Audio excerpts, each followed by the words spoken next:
All right, y'all. So welcome back for another episode of True Talks. It's that time of month for us to get back in, check in with Miss Sonia Allman at Metro Waters.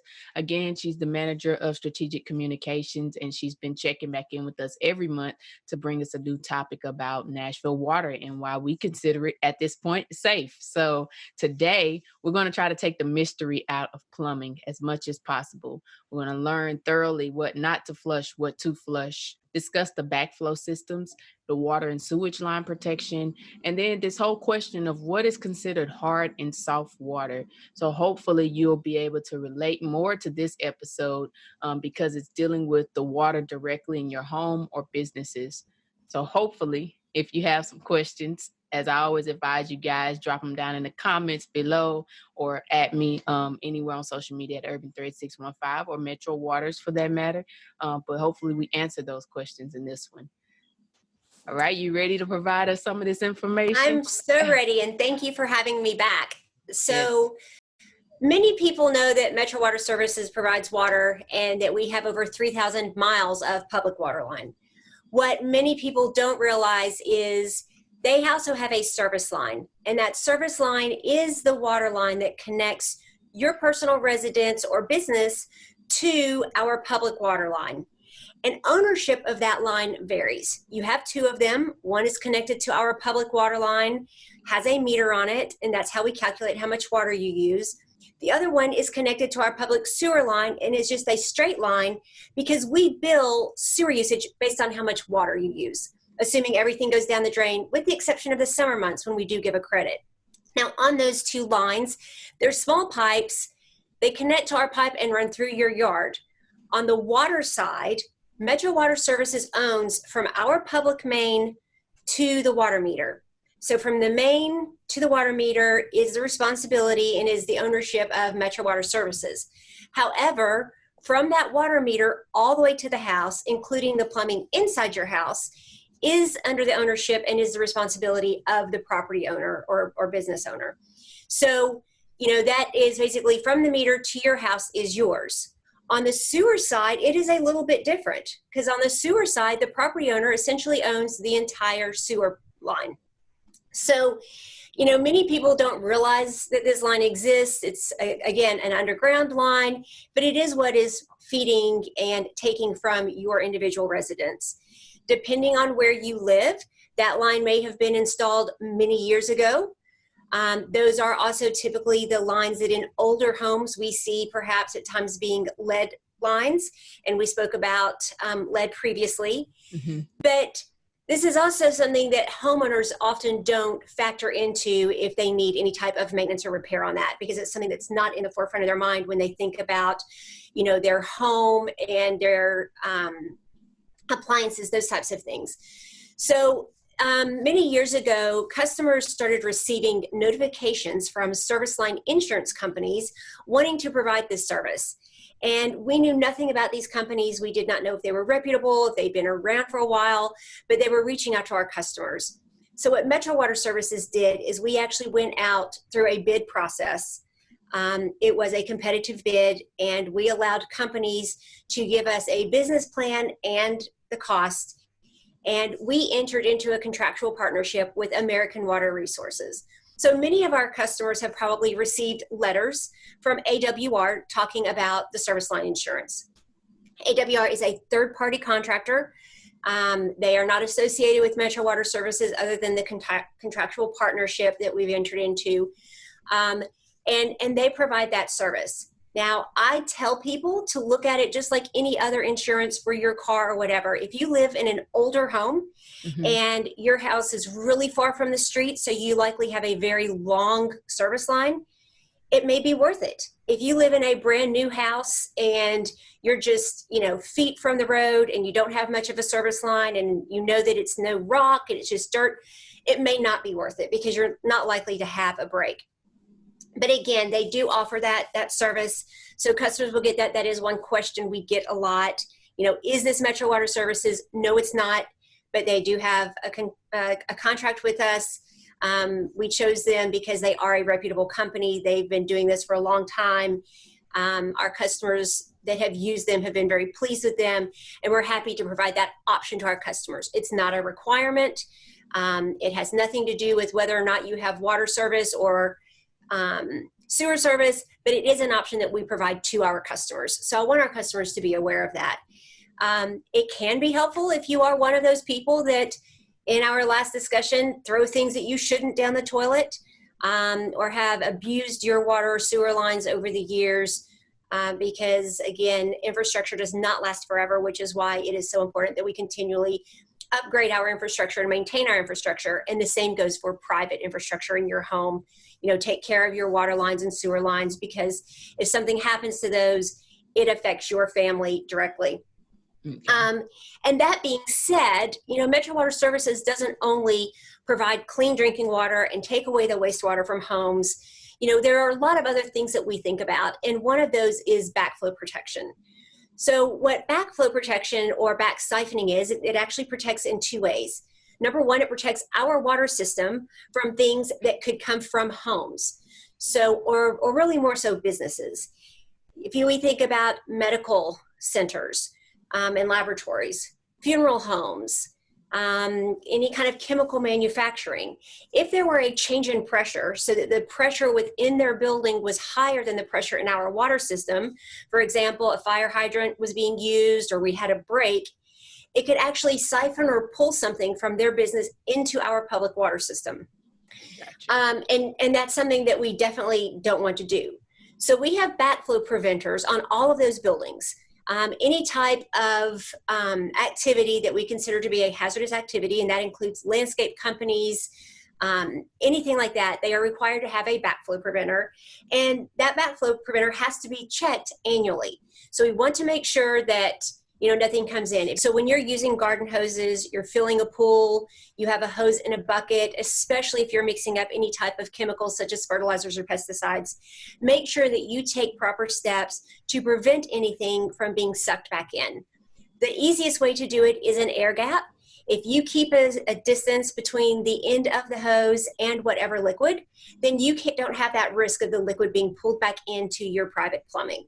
So keeping an air gap when you're filling the pool, I know many times people like to just throw the hose in the pool, turn the water on, and forget about it. But if any kind of pressure changes, you could be actually pulling pool water up into your interior home drinking water. And nobody wants that for their family.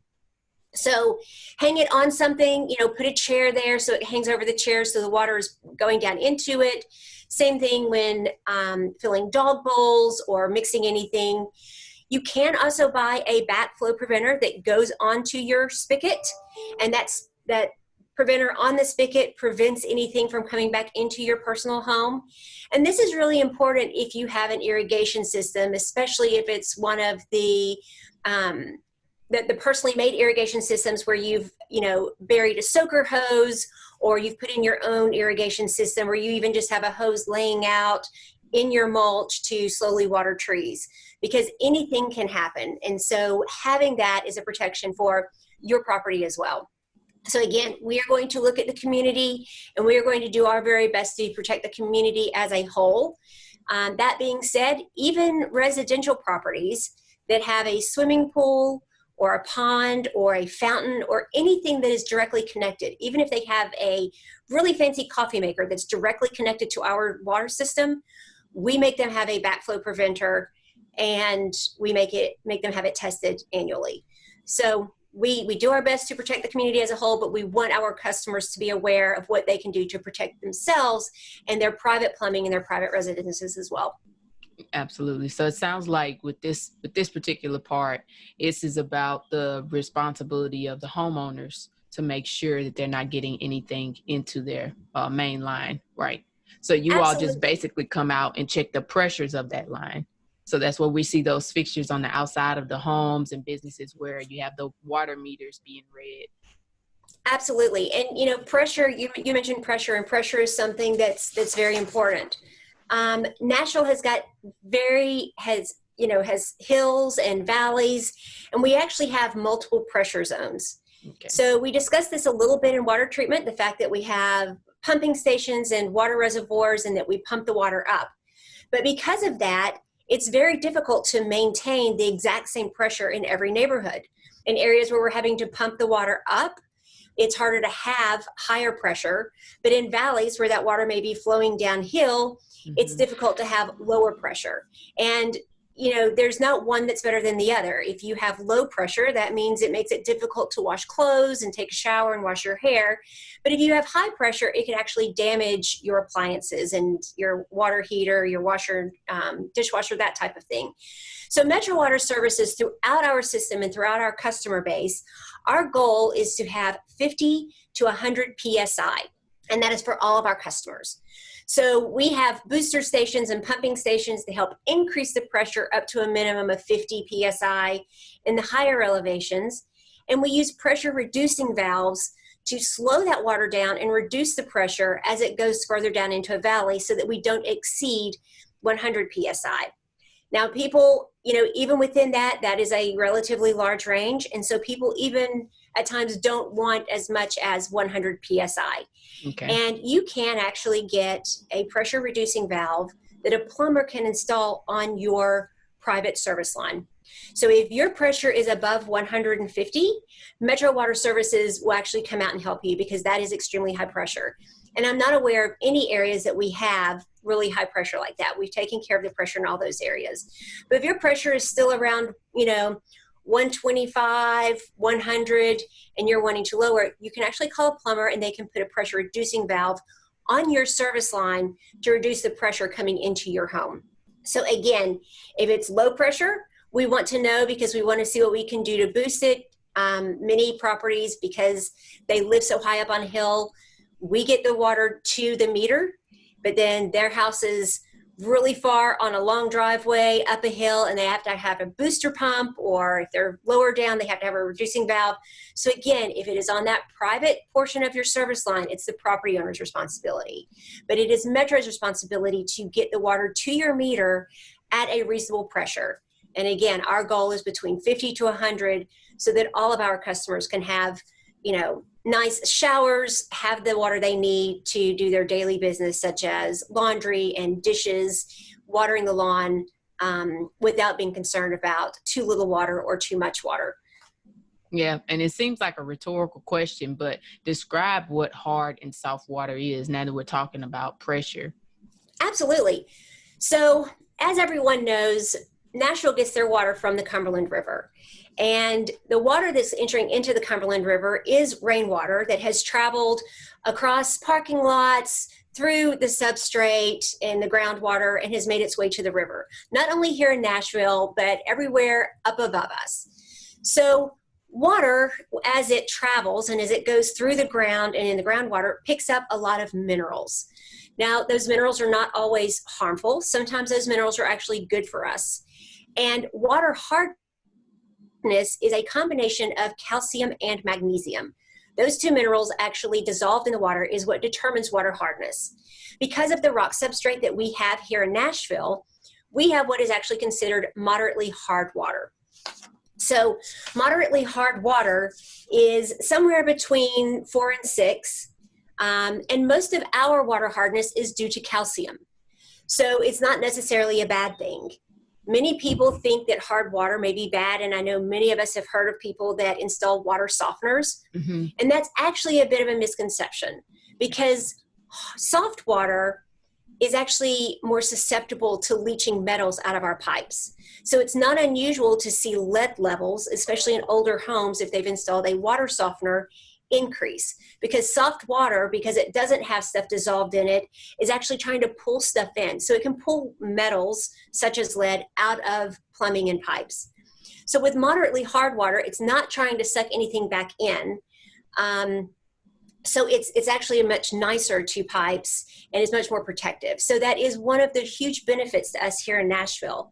Now, you also don't want water that's too hard, because then that can start leaving residues and clogging up fixtures and stuff like that.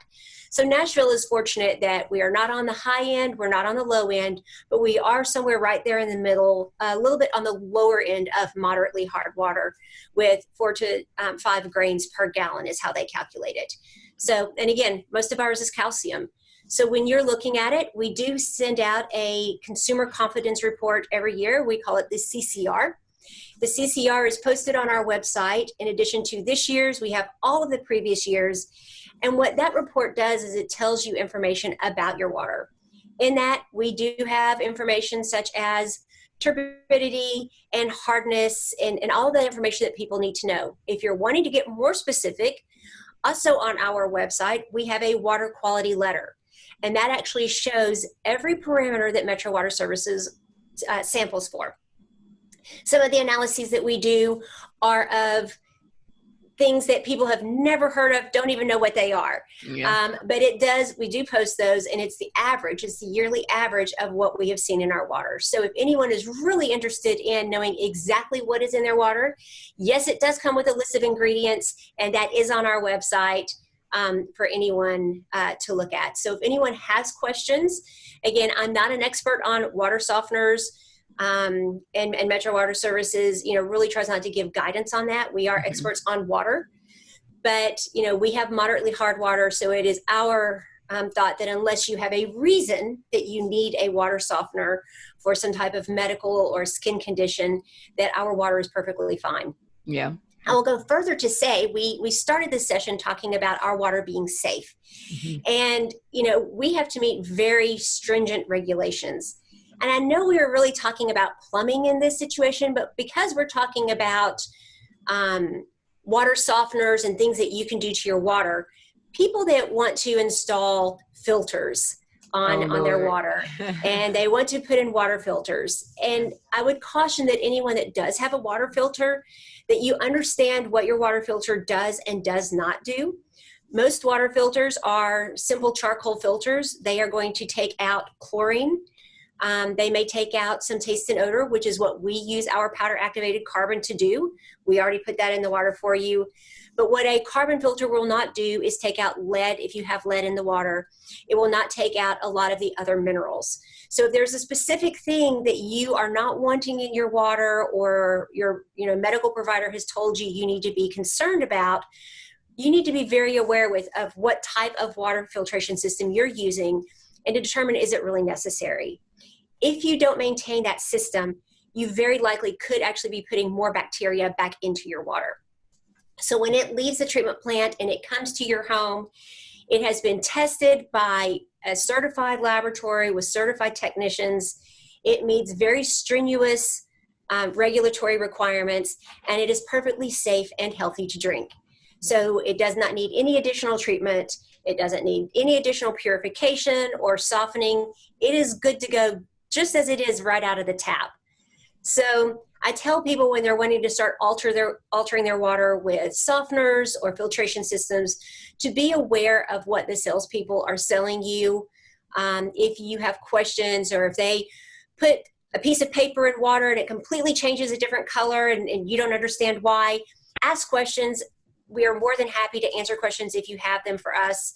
One of the tests that we do is to check for chlorine residual. And we take, regular water and we put this little packet in it, and it immediately turns bright pink. Well, that's a good thing. That's telling us that we have a good chlorine residual. But if you don't know what you're looking at and you're like, oh my goodness, that water turned pink, you may think it's a bad thing. Yeah. So as salespeople are trying to sell us that, be aware of that.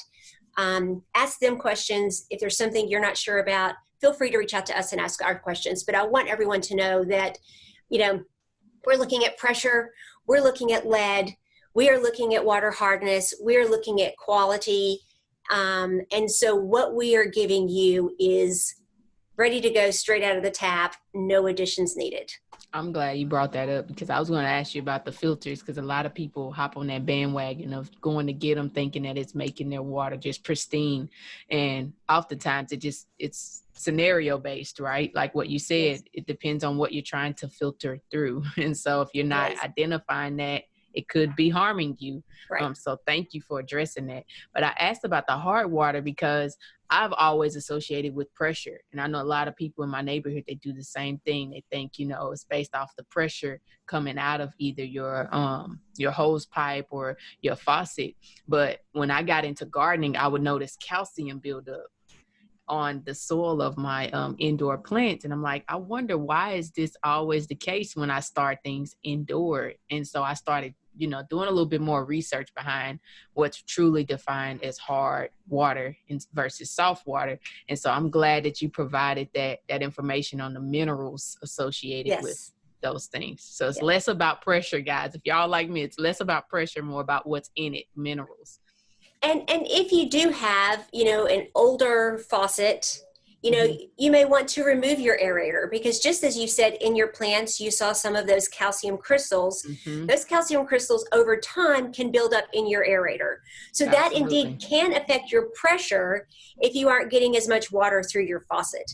Gotcha. So, every now and then checking those aerators, cleaning them out from, debris or buildup that may, get in them is always a good thing, because in that case, it truly can affect pressure, even though water hardness and pressure aren't necessarily the same thing.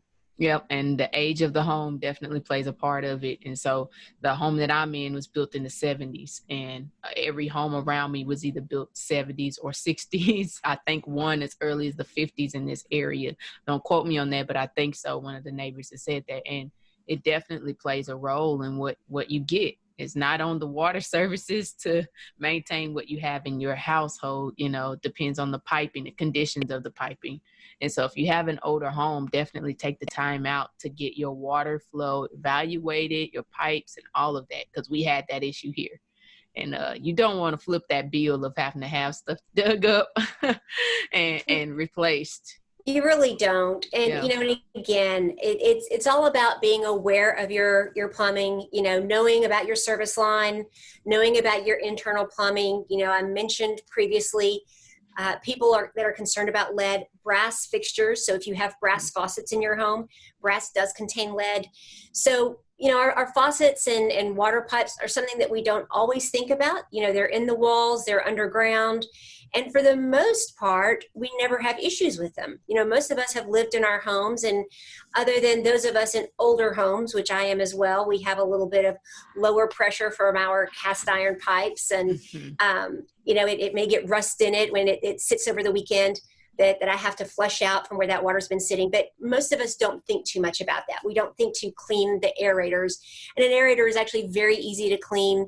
On most sinks, you can just unscrew it. It has a little rubber ring in there. You want to make sure you don't lose that. Rinse it out, clean it. You may even want to take a little, light toothbrush to it. I wouldn't use the one that you use on a daily basis, but maybe an extra toothbrush, and put it back on there. And just some of that simple maintenance that we do on our homes, and being mindful and assessing if we feel we need that service line insurance can really go a long way to making sure our plumbing lasts. Because we think about that with our appliances. We clean off our stove, and we want to make sure they last as long. And we need to think the same way about our infrastructure. And plumbing and water lines are part of that infrastructure. Yeah, let's not wait until there's a problem. We've learned our mistake. I'll be the first to say that. And also environmental factors goes into that too, because what we found was an issue here. We live in front of woods. And so there's a whole host of woods behind our house. And in the East Nashville area, there's branches underneath concrete, running underneath porches. A lot of these porches are concrete porches. They're just dated. And so they get into the water line underneath your house, and they actually start to grow up into the water line. And so your pipes can sometimes be busted by tree branches. Absolutely. And until someone enters that crawl space or you have the work done, you won't know it. And so having people to cut that down is pricey. I'm telling you guys from experience. Yes. Maintenance on these things, getting some checkups. And what people don't understand when they begin to plant trees, especially if you have a sewer line there, yes. because sewer is gravity. Mm-hmm. It's flowing by gravity. And plants are always seeking water. So those tree roots are looking for water. And the sewer coming out of your home is a perfect opportunity for them to be able to make it through some of those concrete pipes perhaps, and once those tree roots start forming in there, and the sewage can't get out, what's going to happen most likely is you're going to have a sewer backup in your home. It's usually in the lower lying area. So if you have a basement or first floor bathroom, it's going to usually come up in that shower or that toilet. Or if everything's on a first floor, it's usually coming up in the drain of your shower. but it is going to find that path of least resistance. So that sewage is going to come up somewhere. And that's when you typically know you have a block in your sewer line. And in most cases, it is either from wipes or things that we discussed last week that have been put down a toilet that should not be down a toilet, or often from tree roots growing into the line and causing that clog. So again, if you have to have a plumber out to dig it up, it can be expensive. That is stuff that AWR does cover. You can actually reach out to them at their 1-800 number and they can tell you everything they do and don't cover. Because again, they are a third-party entity. They are not part of Metro Water Services, but we want our customers to know about their options and about their water and sewer lines. Because again, having that knowledge means that you can protect it. You can, do what needs to be done. Yeah, definitely. And before you leave, I do want you, I know we addressed it in the previous one with the biosolids episode, but I want you to spend a little bit more time talking about specifically what we should and should not flush. Absolutely. And I don't mind talking about this time and time again, because Okay. people need to continue to hear this story. You need to share it with your friends and your family. But if it is not toilet paper or something that you have eaten and has gone through your body, it really should not go into the toilet. Many people throw paper towels, that type of thing, into a toilet. And a paper towel is much thicker than toilet paper. It was designed, that's why we don't dry our hands off on toilet paper, because when you do, the toilet paper just breaks up. You just have pieces of toilet paper all over your hand, and we all know that. That's why we know better than to try to dry our hands off with toilet paper. We go for a paper towel. But because it is so much thicker, it doesn't break up in the sewer system. And our sewer system has a lot of moving parts. So anything that goes down the toilet needs to be able to break up very easily and become essentially part of that liquid. So paper towels do not. And one thing that definitely doesn't are wipes. Even though they are marketed as flushable, and many of them will indeed flush when you put them in the toilet and hit the lever, but they don't break up. They don't dissolve in the water. And what they instead do is they begin to tear, and they wrap around pieces and they form ropes and braids. And when they make it through the system and get to our treatment plants, they begin tying up around all of our moving parts. So anything such as dental floss, hair that you've pulled out of a hairbrush, paper towels, disposable or flushable wipes, sanitary napkins, or personal care products, all of that should go in a trash can. Typically people have a trash can right there, but just be very mindful, because even if it doesn't affect your plumbing, which very often it can and it will, as it joins all of the other things that should not be flushed and make their way to our treatment plant, it causes a lot of problems for our operators, to the point that every week, at least 2 to 3 times a week, we have to shut down portions of our treatment plant, and we had to send staff members in there to manually cut away wipes and paper towels and any of those materials.